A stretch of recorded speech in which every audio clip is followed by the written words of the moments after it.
¿Qué pensarías tú de un médico que luego de examinarte no solo te da un diagnóstico de la enfermedad que padeces, sino que también te predice con precisión y exactitud cuál será el desarrollo de esa enfermedad en el tiempo?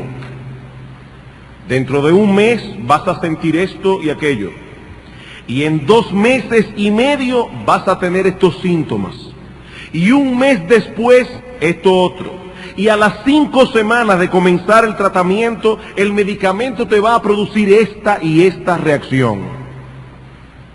Y en el tiempo exacto que el médico ha predicho, cada una de esas cosas comienzan a suceder. ¿Qué pensarías tú de ese médico? Que el individuo tiene un conocimiento inusual de su profesión. Quedarías profundamente sorprendido ante la precisión con que este hombre puede prever lo que ocurrirá con el desarrollo de tu enfermedad. Ahora bien, ningún médico puede predecir con tanta precisión las reacciones del cuerpo humano. Pero mi punto aquí es que si eso pudiera ser posible y un médico adquiriera tal pericia en el manejo de sus pacientes, dejaría a todo el mundo boquiabierto.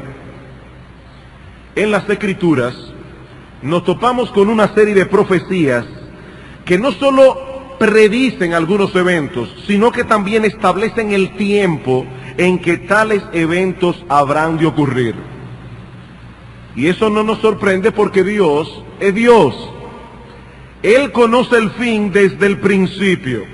Él conoce las cosas que habrán de ocurrir en el mundo y dónde encaja cada una de ellas en el calendario de los hombres. Por ejemplo, en Génesis capítulo 40, José recibe iluminación de parte de Dios para predecir al jefe de los coperos del rey, que estaba con él en la cárcel, que en 3 días sería restablecido en su puesto. Y al panadero, al jefe de los panaderos, le predice que en 3 días sería ejecutado. Y tal como José lo predijo, en ese mismo lapso de tiempo, ambas cosas ocurrieron. En el capítulo siguiente, Génesis 41, mandan a buscar a José para interpretar el famoso sueño de Faraón, las 7 vacas flacas, las 7 vacas gordas, las 7 espigas llenas y hermosas, las 7 espigas menudas y abatidas por el viento. Y José predice al Faraón que vendrían sobre Egipto 7 años de mucha abundancia, 7 años de hambruna extrema. Y una vez más, en ese mismo lapso de tiempo, estas cosas ocurren. No fueron 5 años de abundancia y 9 de hambre. No fueron 6 y 8, fueron 7 y 7, tal como Dios lo había revelado. Otro ejemplo impresionante de esa precisión profética es el que encontramos en Segundo Libro de Reyes, capítulo 7. Samaria está sitiada por los sirios y el hambre se hizo tan insoportable que la cabeza de un asno se vendía por 80 piezas de plata. Y en medio de este caos, Eliseo le profetiza al rey de Israel que en 24 horas, habría tal abundancia en Samaria que unos 9 litros de harina se iban a vender por centavos y el doble de esa cantidad de cebada por el mismo precio. Dice la historia sagrada que uno de los príncipes sobre los cuales se apoyaba el rey, cuando oyó la profecía, dijo en tono de burlas que ni que Dios abriera las ventanas de los cielos eso podría ser posible. Y Eliseo le responde: tú lo verás con tus ojos, pero no comerás de ello. No vamos a entrar ahora en los detalles de la historia, pero al día siguiente, a las 24 horas, en el tiempo señalado por Eliseo, los sirios abandonan apresuradamente el campamento, dejando todas sus provisiones allí. Y tal como dijo Eliseo, el pueblo atropelló al príncipe aquel que estaba custodiando la puerta. Él vio la abundancia, pero no comió de ello. Y los alimentos se vendieron al precio que él había predicho 24 horas antes. Un ejemplo más que quiero mencionar antes de pasar a considerar nuestro texto de hoy es el de la cautividad de Israel en tiempos del profeta Daniel.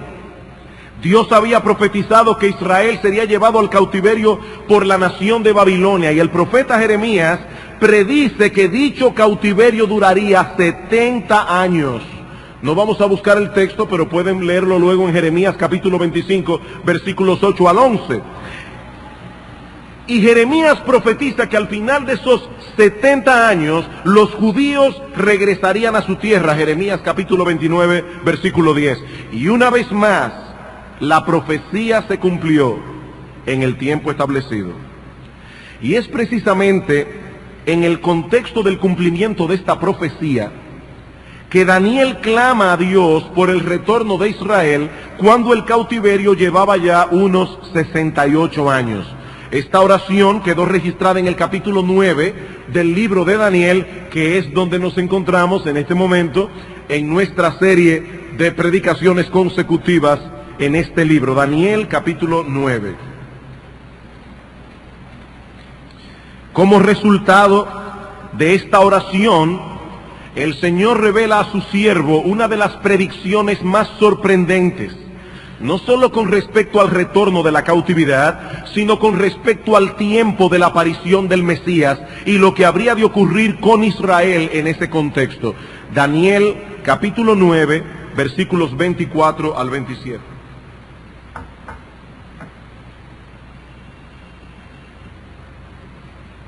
«70 semanas están determinadas sobre tu pueblo y sobre tu santa ciudad, para terminar la prevaricación y poner fin al pecado y expiar la iniquidad, para traer la justicia perdurable, sellar la visión y la profecía, y ungir al Santo de los Santos. Sabe pues y entiende que desde la salida de la orden para restaurar y edificar a Jerusalén hasta el Mesías príncipe habrá 7 semanas y 62 semanas. Se volverá a edificar la plaza y el muro en tiempos angustiosos. Y después de las 62 semanas se quitará la vida al Mesías, mas no por sí.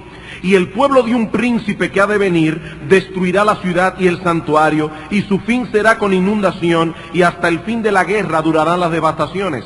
Y por otra semana confirmará el pacto con muchos. A la mitad de la semana hará cesar el sacrificio y la ofrenda. Después, con la muchedumbre de las abominaciones, vendrá el desolador hasta que venga la consumación y lo que está determinado se derrame sobre el desolador». No podemos volver a mencionar en detalle todo lo que hemos visto en los sermones anteriores acerca de este pasaje, pero como hace ya tanto tiempo que tuvimos que interrumpir esta serie, es pertinente al menos que recordemos algunas cosas.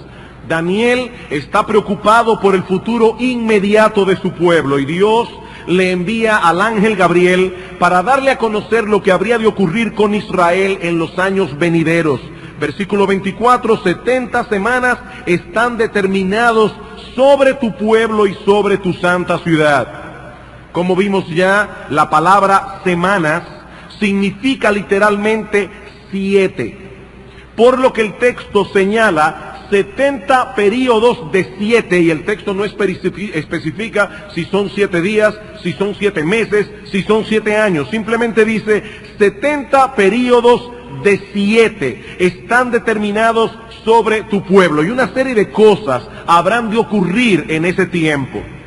Como hemos visto anteriormente, tenemos razones para pensar que estos periodos de 7 se refieren a 7 años, por lo que estamos hablando de un periodo de tiempo total de 490 años. 70 por 7 son 490. Que el ángel Gabriel divide a su vez en 3 periodos, uno de 7 semanas, uno de 62 semanas y otro de 1 semana. En otras palabras, 49 años, 434 años y 7 años.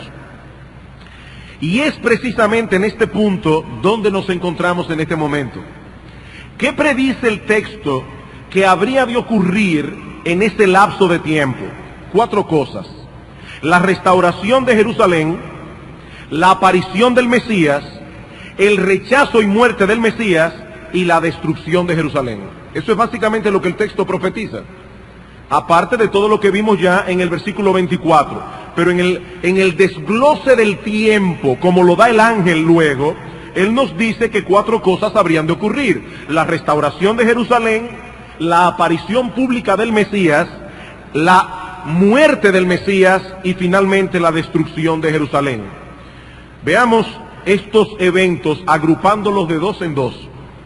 En primer lugar, la restauración de Jerusalén y la aparición del Mesías. Versículo 25. Sabe pues y entiende que desde la salida de la orden para restaurar y edificar a Jerusalén hasta el Mesías príncipe habrá 7 semanas y 62 semanas. En otras palabras, 69 semanas que él divide en 2 periodos.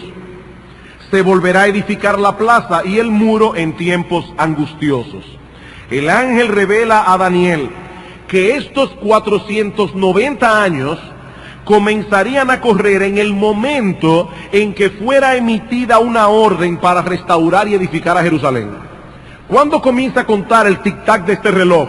Dice en el versículo 25, sabe pues entiende que desde la salida de la orden para restaurar y edificar a Jerusalén. Y aquí nos topamos de inmediato con una dificultad. Yo les había dicho anteriormente que este es un pasaje muy difícil. Aquí nos topamos de inmediato con una dificultad. En la historia bíblica encontramos 4 edictos, 4 órdenes promulgados por distintos monarcas persas y que de un modo u otro tienen que ver con el regreso de los exiliados y con la reconstrucción de Jerusalén. El primero, cuando Ciro el Grande permitió el regreso de los judíos a su tierra para reedificar el templo. Esto ocurrió en el año 539 antes de Cristo, edicto que encontramos en el segundo libro de Crónicas, capítulo 36, versículos 22 y 23, y en el libro de Esdras, en el capítulo 1, versículos 1 al 4. Para aquellos que están tomando notas.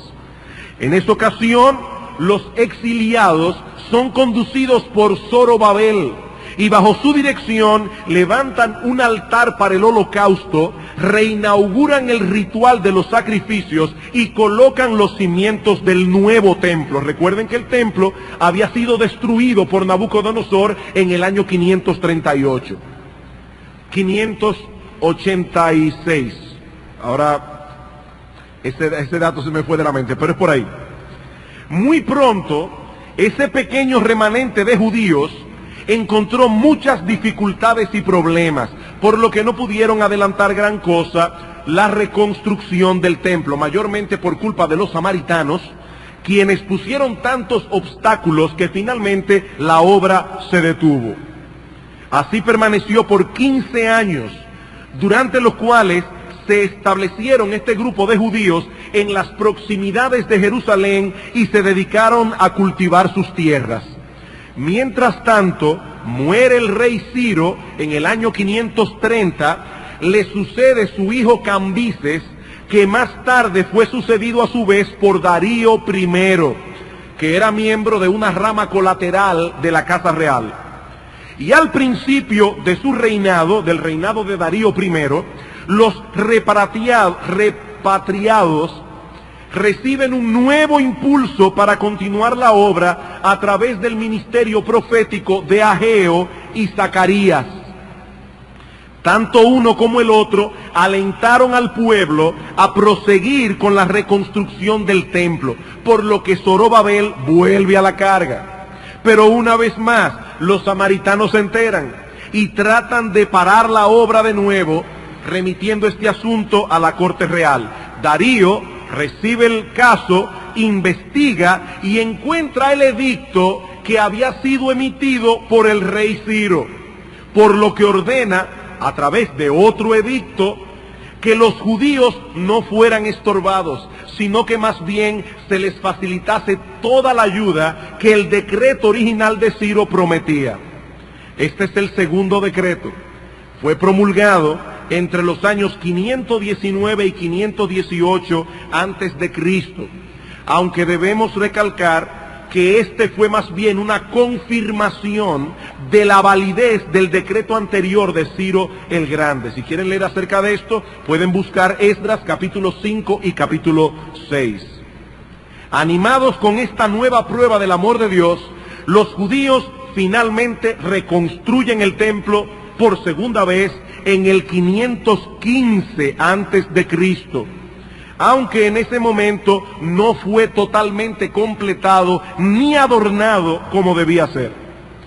El tercer decreto es el de Artajerjes, alrededor del 458 antes de Cristo, y acerca del cual leemos en Esdras capítulo 7 versículos 11 al 26. No tenemos ahora el tiempo para leer el pasaje, pero allí el rey le da a Esdras autoridad para reorganizar la comunidad judía de Jerusalén sobre la base de la ley de Moisés, a la vez que le ofrece todos los recursos que él necesita para concluir la reconstrucción del templo, que acuérdense que no quedó totalmente terminado en el tiempo de Darío, y también para que ellos puedan celebrar allí sus cultos de adoración. En esa ocasión regresan con Esdras unas 2000 personas que no solo comienzan a trabajar en el templo, sino que también inician la reedificación de la muralla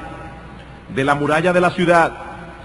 Los samaritanos vuelven a la carga, y aunque esta vez no pueden impedir los trabajos del templo porque el rey lo había autorizado, sí detienen la reconstrucción del muro, y muy probablemente destruyen y queman lo que los judíos habían hecho hasta este momento. Estas son las noticias que recibe Nehemías y de las que leemos en Nehemías capítulo 1 versículo 3. Vamos allí por favor un momento. Nehemías capítulo 1 versículo 3. Hermanos, estamos corriendo en el tiempo, pero es para que tengan una idea global de lo que sucedió en este periodo histórico de la vida de Israel. Nehemías capítulo 1, versículo 3. Dice que viene un grupo de hermanos judíos y me dijeron: el remanente, los que quedaron de la cautividad allí en la provincia, están en gran mal y afrenta, y el muro de Jerusalén derribado y sus puertas quemadas a fuego. Esto aflige grandemente a Nehemías. El rey Artajerjes, que todavía está reinando, el mismo que dio el decreto para que Esdras regresara, todavía sigue siendo rey. El rey Artajerjes se da cuenta de la tristeza de Nehemías, y ahí es que éste le pide al rey que le permita regresar a su tierra para reedificar la ciudad y para fortificar sus muros. Artajerjes accede emitiendo otro decreto en el año 444 antes de Cristo, y acerca del cual leemos en Nehemías capítulo 2 versículos 1 al 8. Así que tenemos el decreto del rey Ciro en el año 539 antes de Cristo, el de Darío I ratificando el de Ciro entre los años 519 y 518. El primer decreto de Artajerjes alrededor del 458 y el segundo decreto de este mismo rey en el 444 en los días de Nehemías. Pregunta: ¿a cuál de estos decretos es que se refiere el ángel en Daniel capítulo 9 versículo 25? En cuanto al decreto de Ciro, el primero de todos, debemos notar que la orden que se menciona en el versículo 25 de Daniel tenía que ver con la restauración y edificación de Jerusalén. Y se nos dice que en ese contexto se volvería a edificar la plaza y el muro en tiempos angustiosos. Versículo 25. Sabe pues y entiende que desde la salida de la orden para restaurar y edificar a Jerusalén hasta el Mesías príncipe, habrá 7 semanas y 62 semanas. Se volverá a edificar la plaza y el muro en tiempos angustiosos. Nada de eso ocurrió en el momento en que el primer grupo de exiliados regresó a Jerusalén. Aparte de que si comenzamos a contar los 490 años de las 70 semanas, a partir del 539 antes de Cristo, eso nos llevará al 49 antes de Cristo. O sea que Cristo ni siquiera ha nacido todavía. Así que el decreto de Ciro tenemos que descartarlo. Y lo mismo podemos decir del decreto de Darío I, que no es más que una confirmación del anterior. Eso nos deja con dos opciones: o el decreto primero de Artajerjes en el 458, o el segundo decreto de Artajerjes en el 444. Personalmente, me inclino por el primer decreto de Artajerjes en el 458. Como estamos interpretando una profecía que ya se cumplió, podemos calcular en retrospectiva para ver cuál es la fecha que encaja. Según el versículo 25, entre la salida de la orden para restaurar a Jerusalén hasta la aparición del Mesías príncipe, habrían 69 semanas de años, es decir, 483 años. Si la salida de la orden fue alrededor del 458 antes de Cristo, 483 años después nos llevan alrededor del año 27, que es el tiempo en el que se presume que el Señor fue bautizado por Juan el Bautista para iniciar su ministerio mesiánico.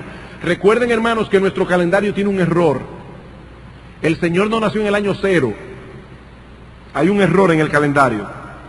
Aunque este primer edicto de Artajerjes tenía que ver explícitamente con la restauración del templo, el regreso de todos esos judíos que volvieron con Esdras indudablemente dio un nuevo impulso a la reconstrucción de la ciudad. Si Artajerjes les había dado permiso para volver, eso implicaba también un permiso para reconstruir sus casas. Por otro lado, es con el retorno de Esdras que se inicia la verdadera reconstrucción de la nación como el pueblo del pacto. Esdras regresó con la ley de Moisés para que Jerusalén volviera a ser lo que fue antes del cautiverio. Y por otro lado, es en el tiempo de Esdras que los judíos comienzan la reconstrucción de sus murallas, obra que luego fue estorbada por los samaritanos. Y el texto en Daniel dice claramente que precisamente fue en ese tiempo en que se volvieron a edificar los muros en tiempos angustiosos. Ahora, hermanos, yo no quisiera que perdieran de vista, en medio de todos estos datos y fechas, ¿qué es lo que se nos revela en este pasaje de Daniel? Para nosotros es difícil hacer cálculos exactos, porque los registros históricos de la antigüedad no tenían la precisión en cuanto a fecha que tienen los registros hoy.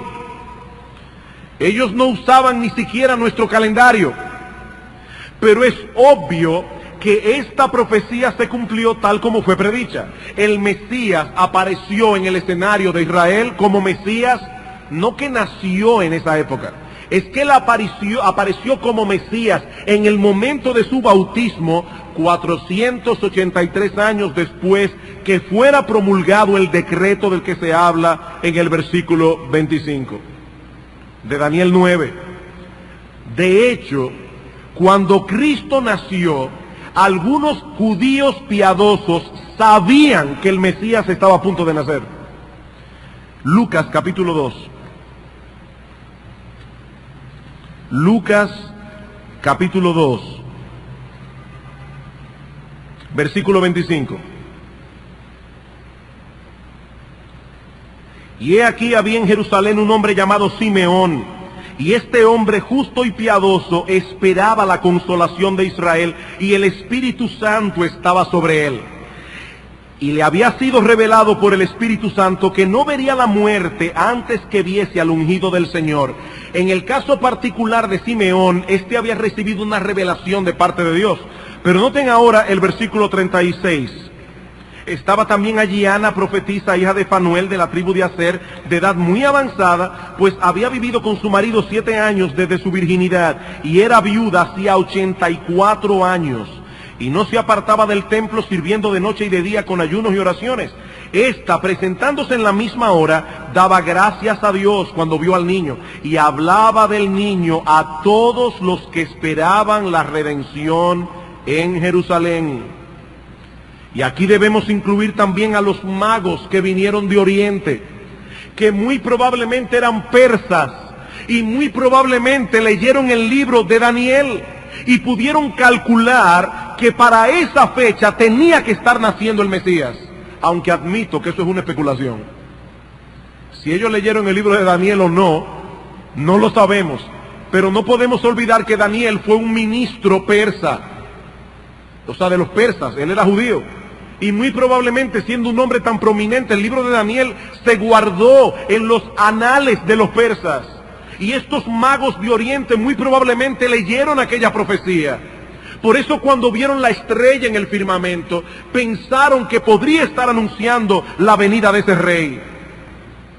Pero volviendo a nuestro texto, allí vemos que el ángel divide los años en que habrían de ocurrir estos eventos en dos periodos de tiempo. Uno de 7 semanas, es decir, 49 años, y otro de 62 semanas, es decir, 434 años.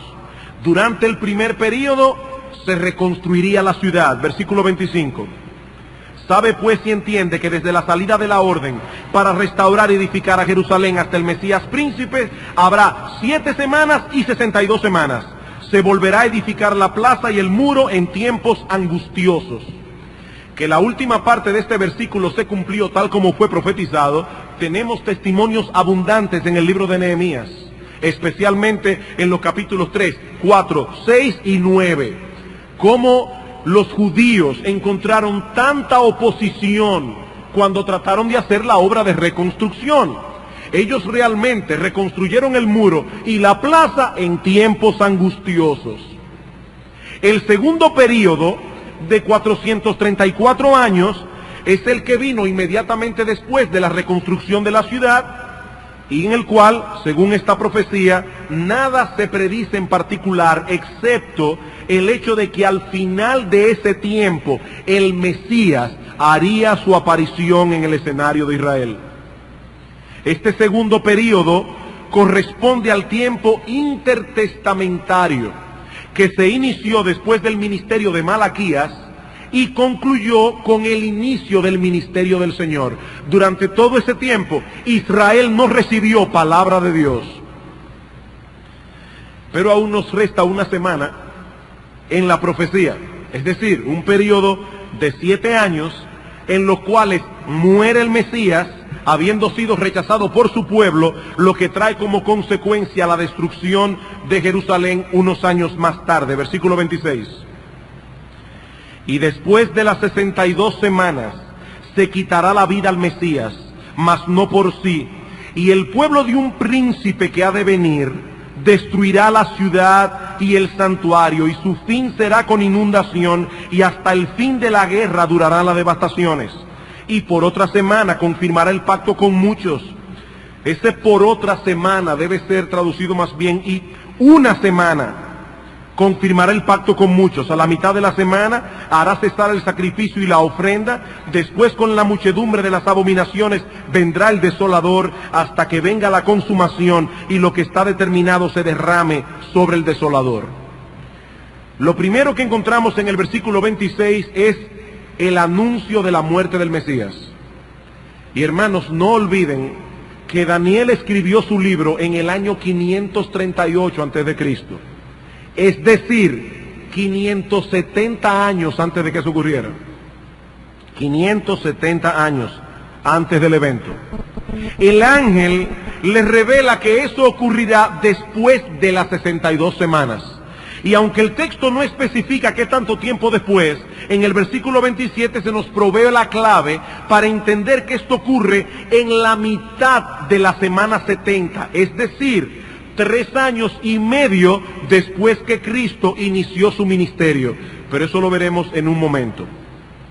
La expresión que Reina Valera traduce como se quitará la vida al Mesías en el versículo 26, dice literalmente que el Mesías será cortado. Y esta palabra se usaba para referirse a una muerte violenta. Por ejemplo, en Levíticos capítulo 7, versículo 20, aparece como una referencia a la pena capital. Y en el Salmo 37, versículo 9, se usa esa misma expresión para referirse a la destrucción de los impíos. Serán destruidos, serán cortados. Es lo que el texto hebreo dice literalmente. El Mesías, profetiza Daniel, habría de sufrir una muerte violenta. Algo que también estaba profetizado en otros textos del Antiguo Testamento. Por ejemplo, En Isaías capítulo 53, versículo 7, dice que el Mesías sería llevado como un cordero al matadero. Y todos nosotros sabemos cómo es que se matan los corderos en el matadero. Y en el Salmo 22, versículo 16, escrito 1000 años antes del nacimiento de Cristo, dice específicamente que horadarían sus manos y sus pies, en una clara referencia a la muerte por crucifixión, que de paso no se usaba en esos días.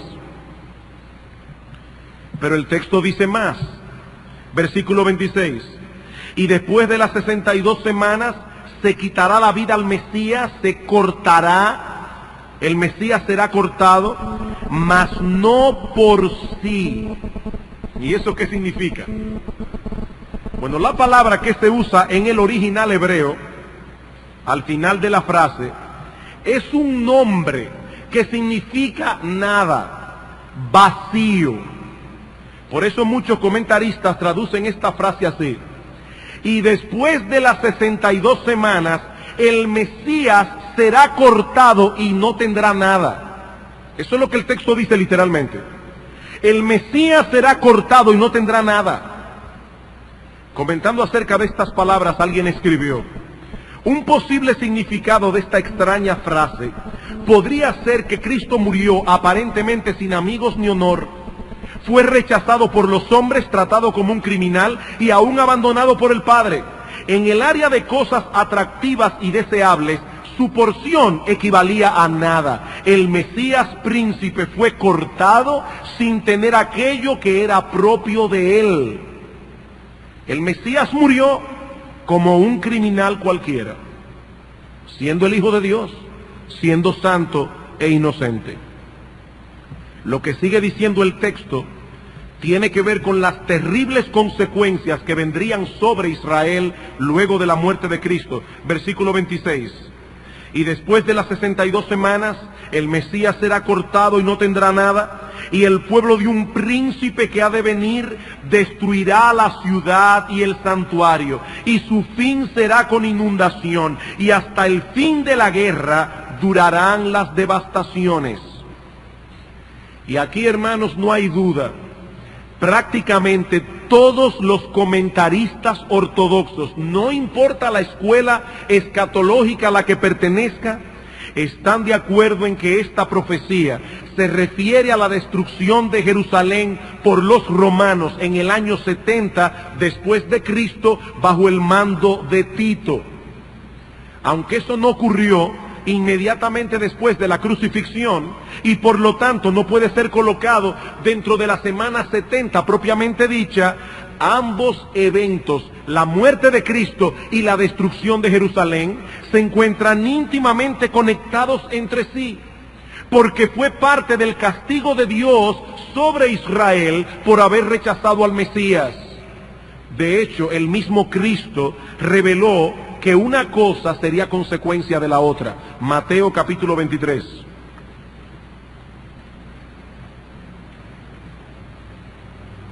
Si alguien nos visita por primera vez, debo decirle que no siempre la Biblia contiene pasajes tan complicados.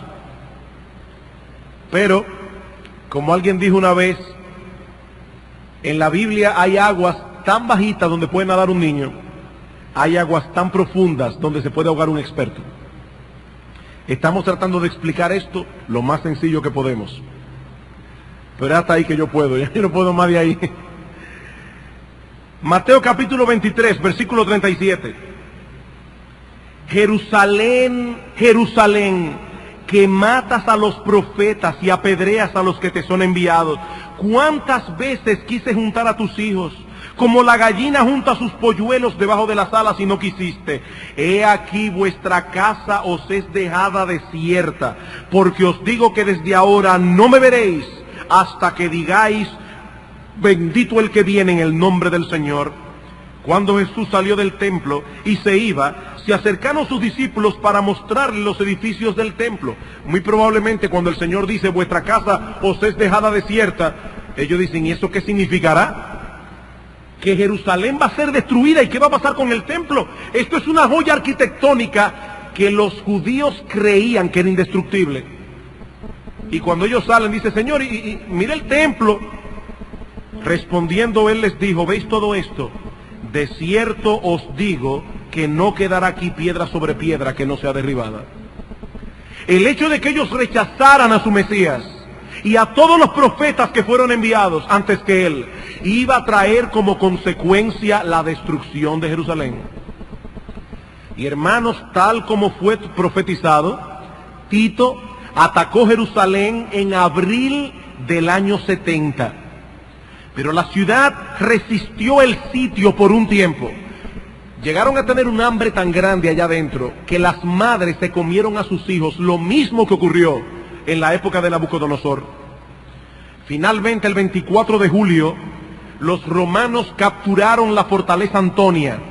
El 24 de agosto quemaron las puertas del templo y 2 días después le prendieron fuego al santuario destruyéndolo.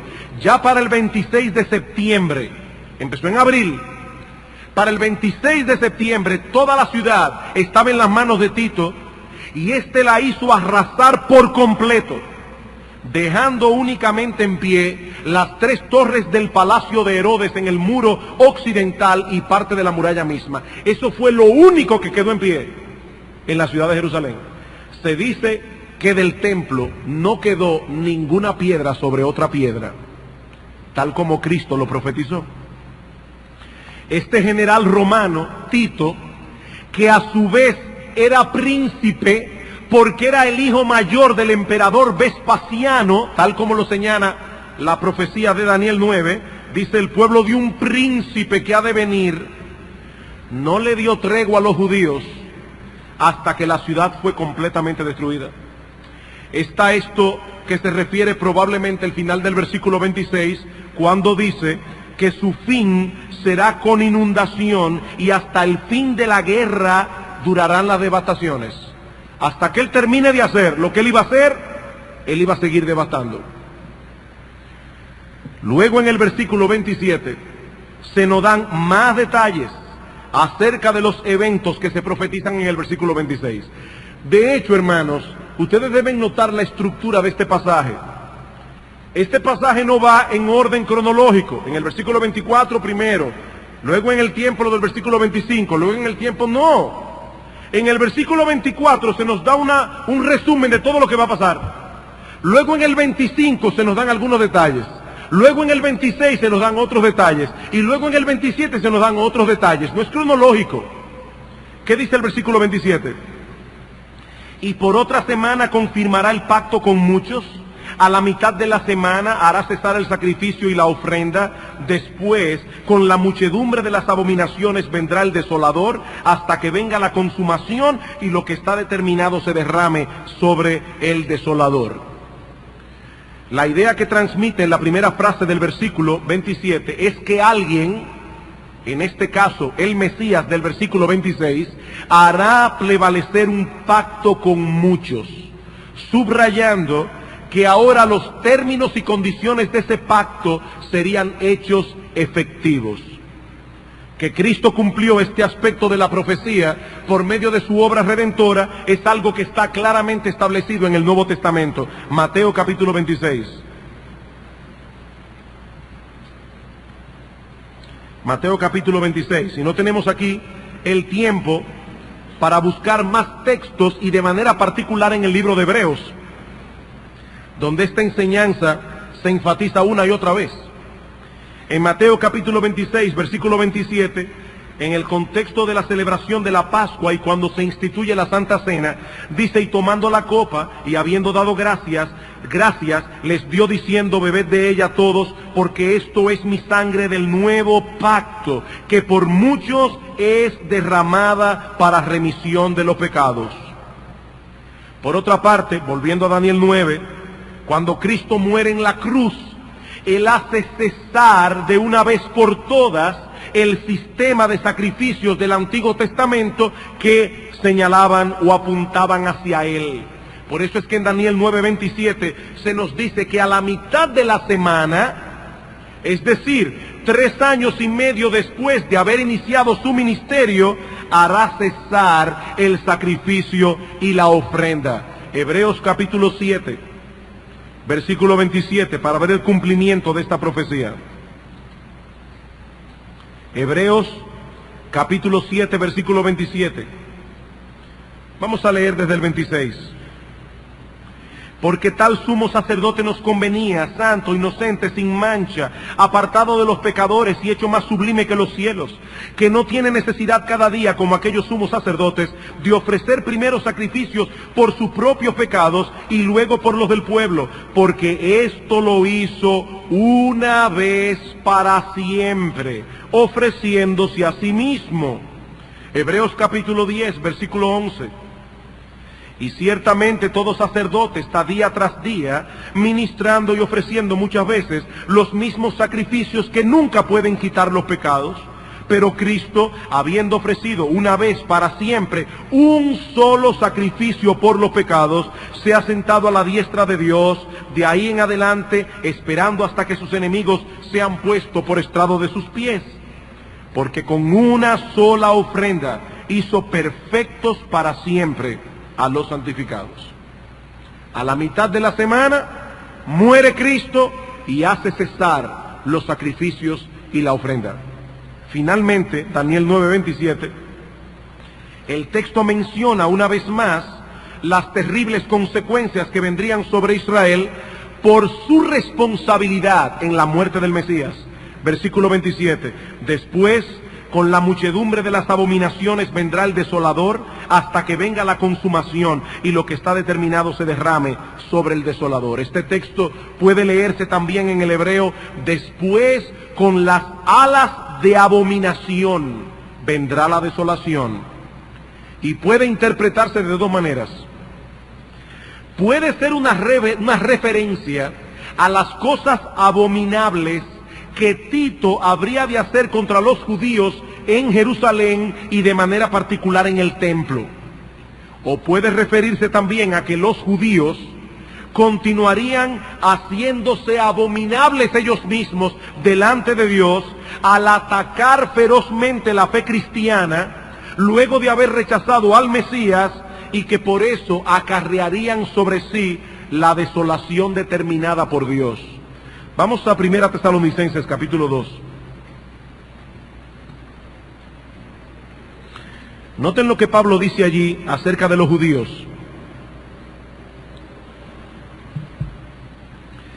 Porque vosotros, hermanos, vinisteis a ser imitadores de las iglesias de Dios en Cristo Jesús que están en Judea, pues habéis padecido de lo de vuestra propia nación las mismas cosas que ellos padecieron de los judíos, los cuales mataron al Señor Jesús y a sus propios profetas, y a nosotros nos expulsaron y no agradan a Dios y se oponen a todos los hombres, impidiéndonos hablar a los gentiles para que éstos se salven. Así colman ellos siempre la medida de sus pecados, pues vino sobre ellos la ira hasta el extremo. Algunos entienden que cuando Daniel habla de una abominación, se está refiriendo a estas obras abominables de los judíos que atrajo sobre ellos la destrucción total de Jerusalén. Lo que sí está claro en el texto es que esa desolación de la que se habla en el versículo 27 no puede ser otra que la mencionada en el versículo 26, cuando el general Tito devastó Jerusalén. Bien, hermanos, hasta aquí la interpretación de esta fascinante y difícil profecía del Antiguo Testamento. Y aunque ciertamente hay cosas difíciles en el texto, los 4 eventos aquí profetizados y que hemos visto hoy se cumplieron al pie de la letra. ¿Cuáles fueron?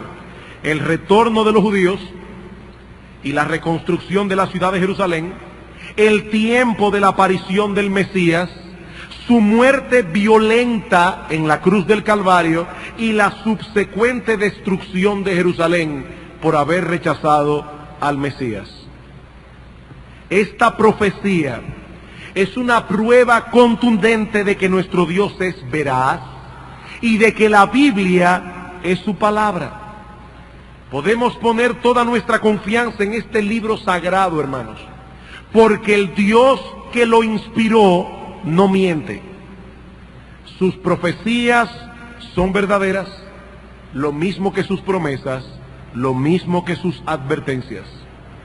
Queridos hermanos, este libro, la Biblia, es plenamente confiable, porque es la palabra de Dios.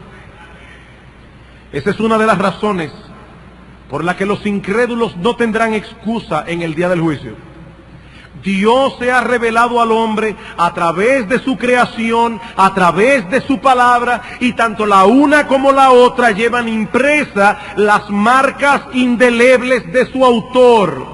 La creación es perfecta, la creación es maravillosa. Es obvio que la creación no se hizo sola. Bueno, hermanos, la Biblia es perfecta, la Biblia es un libro extraordinario, y es obvio, hermanos, que aunque fue escrita por hombres, estos hombres fueron inspirados por el Espíritu de Dios.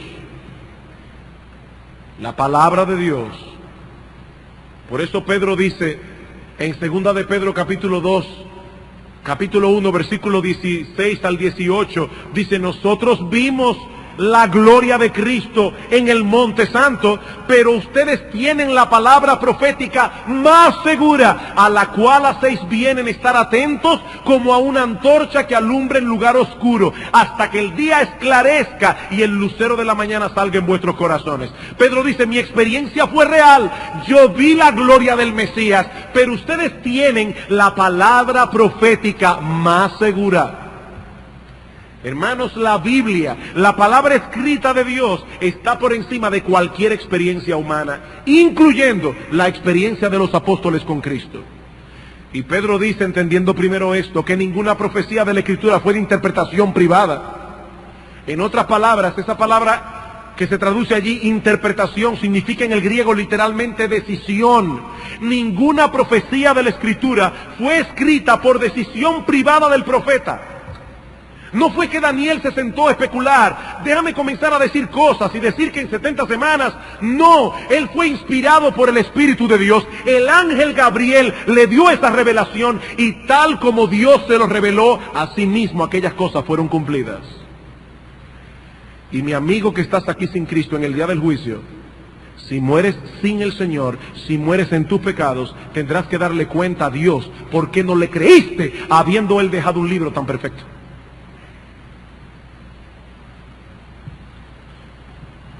Pero no quiero concluir sin traer otra palabra de advertencia a todos aquellos que nos visitan y que están sin Cristo. Mi amigo, no existe un pecado más horrible, ni que conlleve un castigo más severo de parte de Dios, que rechazar al Salvador que Él envió al mundo para salvar a los pecadores. En el mundo hay alcohólicos, hay drogadictos, hay homosexuales, hay asesinos. Pero déjame decirte, mi amigo, que el pecado más grande que un hombre puede cometer contra Dios no es ser un criminal, no es ser un ladrón, no es ser un homosexual. El pecado más grande que un hombre puede cometer contra Dios es rechazar a Cristo. Los judíos rechazaron a Cristo y cosecharon como nación las terribles consecuencias de su osadía. Jerusalén fue devastada completamente. Pero ¿sabes una cosa, mi amigo? La Biblia advierte que lo mismo ocurrirá con aquellos que responden al Evangelio como ellos respondieron. Por eso Cristo dice: ay de ti, Corazín, ay de ti, Betsaida, porque si en Tiro y en Sidón se hubiesen hecho los milagros que en ti se han hecho, ellas se hubieran arrepentido de sus pecados. Por eso, Corazín y Betsaida, en el día del juicio, el castigo contra Tiro y contra Sidón será más benévolo que el castigo que viene contra ti. Y hay que ver cómo eran Tiro y Sidón. ¿Se acuerdan ustedes de Jezabel? Jezabel provenía de Sidón. Era un pueblo idólatra. Y Cristo está diciendo, era un pueblo con una idolatría horrible. Eran hombres que sacrificaban a sus hijos a los dioses. Y Cristo dice en el día del juicio, Corazín y Betsaida, el castigo de Dios será más duro para ti, porque tú tuviste un privilegio que los de Tiro y de Sidón no tuvieron. Ellos me vieron a mí y oyeron mi palabra y aún así no se arrepintieron.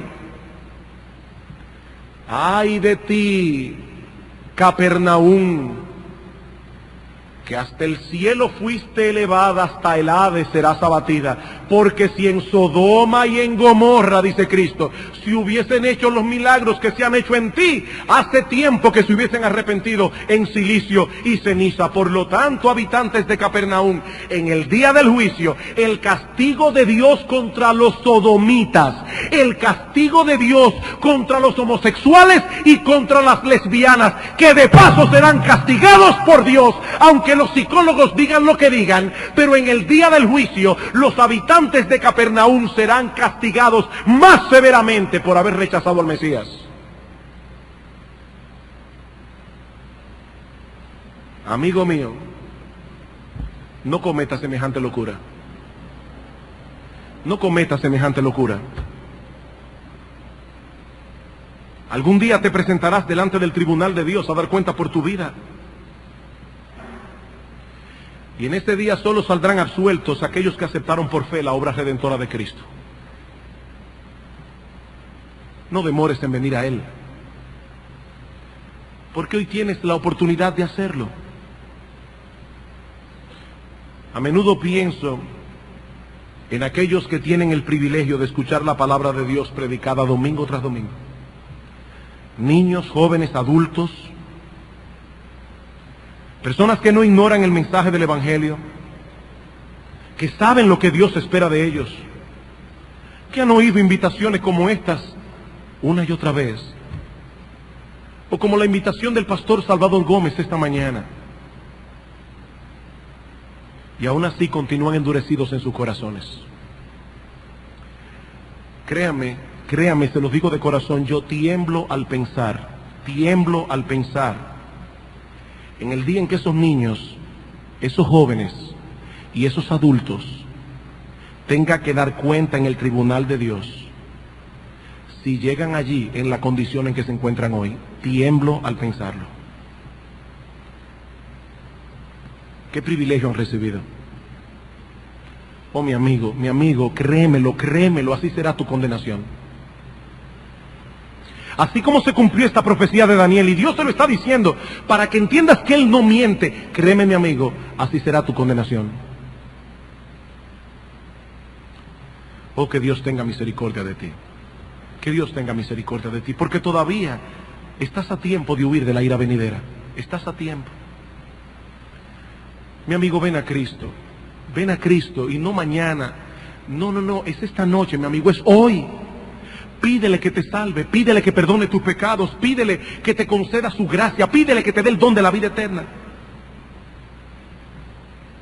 Mi amigo, la puerta estrecha que lleva a la salvación sigue abierta hoy para ti, pero tienes que entrar por ella, arrepentido de tus pecados y confiando únicamente en Cristo para la salvación de tu alma.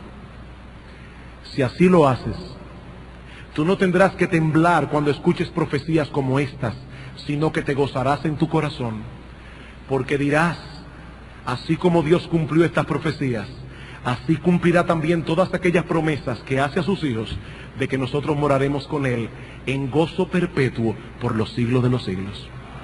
Ven a Cristo, mi amigo, que Dios tenga misericordia de ti. Padre que estás en los cielos, gracias por tu palabra, Señor. En ella hay cosas que nosotros no entendemos, hay cosas difíciles para nuestra mente finita, pero hay una cosa que sí entendemos, oh Señor, que este libro sagrado lleva consigo en una forma indeleble la marca de su autor. Y nosotros, tus hijos aquí reunidos, decimos de todo corazón y con gozo, sea Dios veraz y todo hombre mentiroso. Gracias, Señor, porque podemos confiar en ti, porque tú no mientes. Pero Padre, nosotros te pedimos, tus hijos aquí reunidos, te suplican, oh Dios, te ruegan por aquellos que están aquí sin Cristo. Padre, ten misericordia de ellos. Oh Señor, que ellos no tengan que recordar por los siglos de los siglos los innumerables llamados que desde este púlpito escucharon, donde tú los llamabas por tu palabra a venir a Cristo en arrepentimiento y fe. Oh Señor, que ninguno aquí traspase el umbral de la eternidad en sus pecados y tengan que sufrir las consecuencias de su iniquidad por los siglos de los siglos. Oh Señor, en esta misma hora y en este mismo instante en que te oramos, que descienda tu Espíritu Santo con poder y haga una obra de salvación en muchos que están aquí sin Cristo, para que encuentren hoy, Señor, en esta misma noche, la salvación de sus almas inmortales. Porque te lo pedimos en el nombre de Cristo y para su gloria. Amén.